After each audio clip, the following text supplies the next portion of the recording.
Good morning student. आज एक बार फिर से आपके लिए हम फ्यूचर इंडेफिनिट के एक्टिव वॉइस और पैसिव वॉइस लेकर आए हैं और जानते हैं कि फ्यूचर इंडेफिनिट के एक्टिव वॉइस और पैसिव वॉइस किस प्रकार बनते हैं और उसमें क्या रूल्स रहते हैं, क्या फार्मूला रहता है। जानते हैं सबसे पहले उसके रूल्स के बारे में, अफर्मेटिव सेंटेंस के रूल्स के बारे में। तो फ्यूचर इंडेफिनिट टेंस के एक्टिव वॉइस और पैसिव वॉइस आज हम लोग सीख रहे हैं। तो रूल नंबर 1 है अफर्मेटिव का। रूल नंबर 1 है, यदि एक्टिव वॉइस फ्यूचर इंडेफिनिट में हो तो पैसिव वॉइस में नए सब्जेक्ट के अनुसार, नया सब्जेक्ट बोले तो आपका जो एक्टिव वॉइस का जो ऑब्जेक्ट होता है, एक्टिव वॉइस का जो ऑब्जेक्ट होता है वो पैसिव वॉइस में लाते हैं, उसको सब्जेक्ट बना देते हैं, तो उसको नया सब्जेक्ट कह सकते हैं। तो कह रहे हैं कि सब्जेक्ट के अनुसार शैल या विल के साथ बी बढ़ा देते हैं, बी बढ़ा देते हैं। शैल के बाद बी, शैल बी या विल बी। फिर से एक बार रिपीट कर लीजिए, यदि एक्टिव वॉइस फ्यूचर इंडेफिनिट में हो तो। अच्छा, कैसे पता लगता है कि फ्यूचर इंडेफिनिट में है? जब आपकी सेंटेंस में शैल या विल दिया होता है और वर्ब की फर्स्ट फॉर्म दी होती है। ऐसे भी कह सकते हैं, जब आपके एक्टिव वॉइस में शैल विल दिया हो, शैल विल दिया हो तो पैसिव वॉइस में नए सब्जेक्ट के अनुसार शैल बी या विल बी कर देते हैं। इस प्रकार से भी बोल सकते हैं। तो जान लेते हैं अब इसके फार्मूले के बारे में। तो पैसिव वॉइस बनाने का फार्मूला कैसा रहता है? सबसे पहले चाहिए होता है ऑब्जेक्ट। पैसिव वॉइस बनाने के लिए सबसे पहले ऑब्जेक्ट चाहिए होता है। तो आपका बोर्ड पे लिखा है ना, ऑब्जेक्ट हो गया। उसके बाद जो नया सब्जेक्ट या ऑब्जेक्ट रहता है, सिंगुलर है कि प्लूरल है, सिंगुलर प्लूरल इसमें तो होता नहीं है, तो इसमें होता है आई वी के साथ शैल लगाते हैं और अन्य सब्जेक्ट के साथ विल का यूज होता है। तो देखते हैं फिर जो है सब्जेक्ट के अकॉर्डिंग आपका जो है शैल या विल हो जाता है। उसके बाद बी बढ़ा देते हैं। फ्यूचर इंडेफिनिट में आपका क्या होता है? शैल विल होता है, वर्ब की फर्स्ट फॉर्म होती है। तो इसमें क्या करते हैं, पैसिव वॉइस बनाने में शैल या विल के बाद बी बढ़ा देते हैं और वर्ब की थर्ड फॉर्म, जो फर्स्ट फॉर्म आ रही थी आपके एक्टिव वॉइस में, तो पैसिव वॉइस में वर्ब की थर्ड फॉर्म हो जाती है। और एक्स्ट्रा वर्ड, अतिरिक्त शब्द, plus by plus subject. Subject होता है एक्टिव वॉइस का, जो सब्जेक्ट होता है वो चाहिए होता है, वो पैसिव वॉइस में आकर ऑब्जेक्ट बन जाता है और फुल स्टॉप कर देते हैं। एक बार फिर से फार्मूला देख सकते हैं, ऑब्जेक्ट प्लस शैल या will plus be plus verb की third form plus extra word plus by plus subject और फुल स्टॉप। आप जान लेते हैं उसके कुछ एग्जांपल्स के बारे में कि एक्टिव वॉइस से पैसिव वॉइस किस तरह से बनते हैं। तो पहला एग्जांपल है, the girl will sing a song. The girl will sing a song. तो सबसे पहले जब हम लोग एक्टिव वॉइस से पैसिव वॉइस बनाते हैं तो सबसे पहले तो ये हमें समझना चाहिए और ये देखना चाहिए कि एक्टिव वॉइस का जो सब्जेक्ट क्या है और वर्ब क्या है, ऑब्जेक्ट क्या है। तो आप देख सकते हैं कि इसमें सब्जेक्ट है द गर्ल। द गर्ल क्या है? आपका सब्जेक्ट है। द गर्ल सब्जेक्ट है और सिंग, सिंग क्या है? वर्ब है। सिंग वर्ब है और आपका ये ए सॉन्ग, ए सॉन्ग है ऑब्जेक्ट। सब्जेक्ट था आपका द गर्ल, वर्ब है आपका सिंग। तो ये जो हेल्पिंग वर्ब भी इसके साथ ले लेते हैं, तो ये हो गया सब्जेक्ट हो गया, वर्ब हो गया और आपका ऑब्जेक्ट हो गया। तो पैसिव वॉइस बनाने के लिए जैसा कि फार्मूले में भी लिखा है, सबसे पहले ऑब्जेक्ट चाहिए होता है। तो ऑब्जेक्ट क्या है आपका? ए सॉन्ग है। तो सबसे पहले अ सॉन्ग उठा लेते हैं। तो जब इधर आपका एक पैसिव वॉइस बनाओगे तो जो पहला लेटर रहता है कैपिटल रहता है।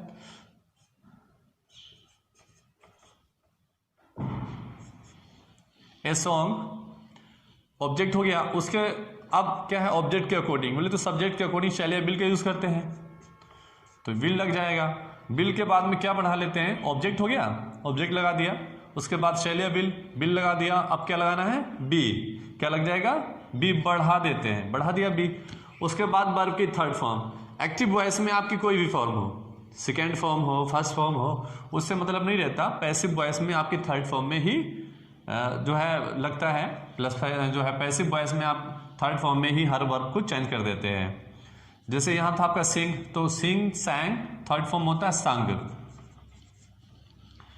अ सॉन्ग विल बी संग। उसके बाद चाहिए होता है आपका एक्स्ट्रा वर्ड। तो एक्स्ट्रा वर्ड बोले तो अतिरिक्त शब्द, इसमें तो कुछ है नहीं, तो डायरेक्ट कहाँ पहुंच जाएंगे, बाई पे। तो बाई लगाया, और बाई के बाद क्या चाहिए, सब्जेक्ट। किसका सब्जेक्ट चाहिए है, एक्टिव वॉइस का सब्जेक्ट। एक्टिव वॉइस का सब्जेक्ट क्या है, द गर्ल। तो लास्ट में हो जाएगा आपका द गर्ल। अब देख सकते हैं कि जो एक्टिव वॉइस का सब्जेक्ट था तो पैसिव वॉइस में ऑब्जेक्ट हो गया, और एक्टिव वॉइस का जो ऑब्जेक्ट था वो पैसिव वॉइस में सब्जेक्ट बन गया है। और नए ऑब्जेक्ट से पहले बाई लगा दी है और वर्ब की थर्ड फॉर्म यूज कर दी है। और जानते हैं एग्जाम्पल दूसरे के बारे में। दूसरा एग्जाम्पल है एक्टिव वॉइस का, the servant will call him. The servant will call him. तो सबसे पहले जानते हैं इसके सब्जेक्ट के बारे में। Subject the servant, will call verb हो गया, हिम ऑब्जेक्ट है। किसी सेंटेंस में डबल ऑब्जेक्ट दिए होते हैं तो वो भी हमने आपको बना के दिखाएं किस प्रकार बनते हैं। तो बनाते हैं इसका पैसिव वॉइस। सबसे पहले क्या चाहिए हमें, फार्मूले के अकॉर्डिंग ऑब्जेक्ट चाहिए। ऑब्जेक्ट है आपका हिम, तो इधर आके क्या हो जाएगा, ही। फिर क्या आपका वर्ब क्या रहेगा, शैल या विल। तो ही के साथ विल रहता है, आई वी के साथ। अगर उधर से ऑब्जेक्ट उठ के आता है, इधर आई हो जाता है या वी होता है, तभी शैल का यूज करेंगे। तो ये हो गया ही विल।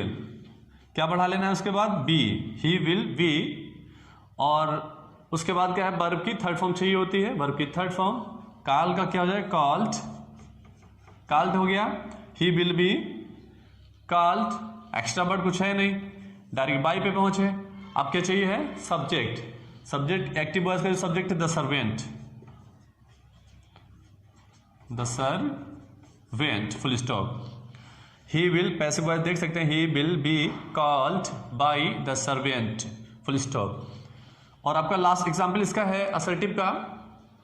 तो देख लीजिए, आई शैल हेल्प हिम टुडे। आपका एक्टिव वॉइस है तो इसका पैसिव वॉइस किस प्रकार बन जाता है, देख सकते हैं आप। ये आई आपका सब्जेक्ट है, ये वर्ब है, हिम ऑब्जेक्ट है, टुडे एक्स्ट्रा वर्ड है। टुडे क्या है, एक्स्ट्रा वर्ड है। तो देख सकते हैं, तो सबसे पहले क्या चाहिए होता है हमें पैसिव वॉइस बनाने के लिए, ऑब्जेक्ट चाहिए होता है। ऑब्जेक्ट हिम है तो क्या हो जाएगा, हिम का ही के बाद क्या हो जाएगा, विल। उसके बाद क्या बढ़ाना पड़ता है, शैल या विल के बाद बी बढ़ाना पड़ता है, बढ़ा लिया। उसके बाद वर्ब की थर्ड फॉर्म हेल्प है तो क्या हो जाएगा, हेल्प्ड। उसके बाद क्या चाहिए होता है, एक्स्ट्रा वर्ड। तो एक्स्ट्रा वर्ड इसमें है आपका, जो टुडे जो है एक्स्ट्रा वर्ड ही है, ठीक है। तो एक्स्ट्रा वर्ड के स्थान पर हमने टुडे लगा दिया। उसके बाद चाहिए होता है आपका बाई लगा दिया। और उसके बाद चाहिए होता है सब्जेक्ट। सब्जेक्ट आई था इधर, तो आई का जब इधर ऑब्जेक्ट में लाएंगे तो मी हो जाएगा। तो स्टूडेंट, ये आपके अफर्मेटिव के रूल्स और ये आपके जो एग्जांपल्स हैं। अब जानते हैं कुछ नेगेटिव रूल्स और एग्जांपल्स के बारे में। तो स्टूडेंट, रूल नंबर 2 है नेगेटिव सेंटेंस। भी जान लेते हैं कि फ्यूचर इंडेफिनिट के पैसिव वॉइस कैसे बनते हैं नेगेटिव में। तो नेगेटिव का रूल नंबर 2 है। तो नेगेटिव सेंटेंस में शैल विल के बाद बी से पहले नोट का यूज करते हैं। क्या करते हैं नेगेटिव सेंटेंस में, जो शैल विल का यूज होता है, हेल्पिंग वर्ब आपकी शैल विल है, उसके बाद बी आती है ना, आपको बी लगा रहे थे अफर्मेटिव में हम लोग। तो बी से पहले नोट का यूज करते हैं। बी से पहले शैल विल के बाद और बी से पहले नोट का यूज कर लेते हैं। फार्मूले में देखिए, सबसे पहले क्या चाहिए होता है, पैसिव वॉइस बनाने के लिए ऑब्जेक्ट चाहिए होता है, ऑब्जेक्ट लगा लिया। उसके बाद शैल विल चाहिए होती है, शैल विल हो गया। उसके बाद नोट, फिर क्या चाहिए होता है, बी जो हम लोग बढ़ा रहे थे। क्या करेंगे, जब नोट का यूज होता है तो बी से पहले शैल विल के बाद और बी के से पहले, अर्थात शैल विल और बी के बीच में नोट का यूज कर देते हैं। और फिर क्या करते हैं, वर्ब की third form plus extra plus by plus subject. ये तो फार्मूला रह रहा है, जैसा अफर्मेटिव का था formula, same to same negative का है, सिर्फ उसमें नॉट का यूज कर दिया गया है। अब इसके कुछ एग्जांपल भी समझ लेते हैं नेगेटिव सेंटेंस के। आपका एक्टिव वॉइस है पहला, he will not obey his father. तो इसका जान लेते हैं कि सब्जेक्ट क्या है, सब्जेक्ट ही है, विल नॉट ओबे ये वर्ब हो जाएगा आपका, हिज फादर ये आपका ऑब्जेक्ट है। तो पैसिव वॉइस बनाने के लिए सबसे पहले क्या चाहिए है, ऑब्जेक्ट चाहिए। तो ऑब्जेक्ट है आपका हिज फादर, तो पैसिव वॉइस बना रहे हैं हिज फादर। उसके बाद हेल्पिंग वर्ब लग जाएगा आपका will, will, his father will, negative वाला है नॉट बी, बी जो बढ़ा रहे थे अपर, जो आप उसमें बढ़ा रहे थे अफर्मेटिव में, वो निगेटिव में भी लगेगा। तो his father will not be, उसके बाद चाहिए होता है वर्ब की थर्ड फॉर्म ओबे हो, तो ओबे है तो ओबेड का ओबेड हो जाएगा, ओबे का ओबेड हो जाएगा। His father will not be obeyed, चाहिए क्या है अब एक्स्ट्रा वर्ड कुछ है नहीं, डायरेक्ट बाई पे पहुंच जाएंगे। बाई के बाद क्या चाहिए है सब्जेक्ट, ही का हो जाएगा हिम, फुल स्टॉप। ऐसी बॉय सबका बन गया, his father will not be obeyed by him. और आप दूसरा एग्जाम्पल भी देख सकते हैं, you will not beat me, तो ये सब्जेक्ट है, वर्ब है और ऑब्जेक्ट है। तो इस प्रकार से अगर आप समझ लेते हैं सब्जेक्ट क्या है, वर्ब क्या, ऑब्जेक्ट क्या है, तो आपका पैसिव वॉइस बनाना बहुत इजी हो जाता है, बहुत इजी तरीके से आप बना सकते हैं। और ये जब मी ऑब्जेक्ट दिया होता है ना, एक्टिव वॉइस का क्या ऑब्जेक्ट है, मी है, और जब इधर पैसिव वॉइस का सब्जेक्ट बनेगा तो आई हो जाता है। जैसे अगर एक्टिव वॉइस का सब्जेक्ट आई हो तो पैसिव वॉइस का जो उसमें जो पैसिव वॉइस का जब ऑब्जेक्ट बनेगा तो मी हो जाता है। तो यहाँ पर क्या हो गया, आई हो गया, उसके बाद आई के साथ आई वी के साथ शेल लगाते हैं, शेल हो गया, शेल के बाद क्या चाहिए नॉट, उसके बाद बी चाहिए, फिर वर्ब की थर्ड फॉर्म बीट है तो हो जाएगा beaten, I shall not be beaten. Extra word चाहिए, एक्स्ट्रा वर्ड कुछ है नहीं इसमें, डायरेक्ट पहुंच जाएंगे बाई पे, डायरेक्ट जब बाई पे पहुंच गए उसके बाद क्या चाहिए सब्जेक्ट, सब्जेक्ट है यू, तो बाई यू, यू का यू ही रहता है। I shall not be beaten by you. तो स्टूडेंट ये आपके निगेटिव का रूल्स था और निगेटिव के एग्जांपल्स थे। आप जान लेते हैं कुछ इंटेरोगेटिव रूल्स के बारे में भी, कि इंटेरोगेटिव जो फ्यूचर इंडेफिनिट टेंस के इंटेरोगेटिव पैसिव वॉइस किस प्रकार से बनते हैं। तो रूल नंबर 3 है, इंटेरोगेटिव में शैल विल नए सब्जेक्ट के अनुसार आरंभ में ही रहेगा। जैसे आपका फ्यूचर इंडेफिनिट के इंटेरोगेटिव सेंटेंस होते हैं तो शैल विल क्या है, आरंभ में ही रहता है, सब्जेक्ट के अकॉर्डिंग रहता है। आई वी के साथ अगर आई वी सब्जेक्ट है तो उसके साथ शैल रहता है सबसे पहले, और अन्य सब्जेक्ट है तो सबसे पहले विल रहता है, तो वही रहेगा, शैल विल आरंभ में ही रहेगा, उसका चेंज नहीं होता है।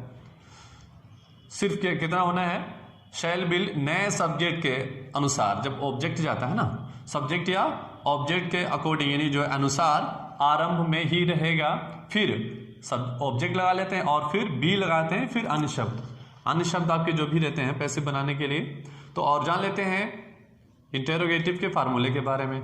सबसे पहले रहता है उसका शैल या विल प्लस ऑब्जेक्ट आएगा, ऑब्जेक्ट के बाद फिर लिखना होता है be, shall will plus object plus be, उसके बाद चाहिए होता है वर्ब की third form plus extra word plus by और प्लस सब्जेक्ट, फिर क्वेश्चन मार्क हो जाता है। तो स्टूडेंट एक चीज आपको याद रखना पड़ेगी, जो अफर्मेटिव और नेगेटिव में सब्जेक्ट के बाद जो हेल्पिंग वर्ब रहती है, इंटेरोगेटिव में वही हेल्पिंग वर्ब सब्जेक्ट से पहले लग जाती है। तो जान लेते हैं इसका इंटेरोगेटिव का एक एग्जाम्पल है एक्टिव वॉइस का आपका। तो will he not play hockey today, question mark, वह क्या वह आज हॉकी नहीं खेलेगा, क्या वह आज हॉकी नहीं खेलेगा।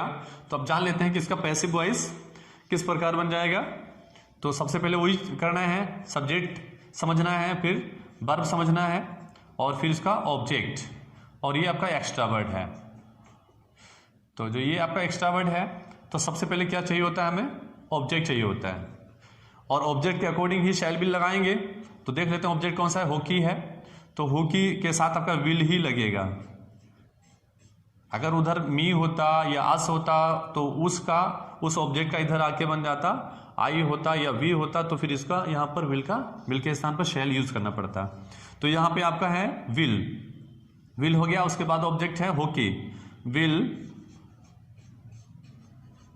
हॉकी, उसके बाद नॉट है, नॉट का यूज होगा, नॉट हो गया, फिर उसके बाद चाहिए होता है बी,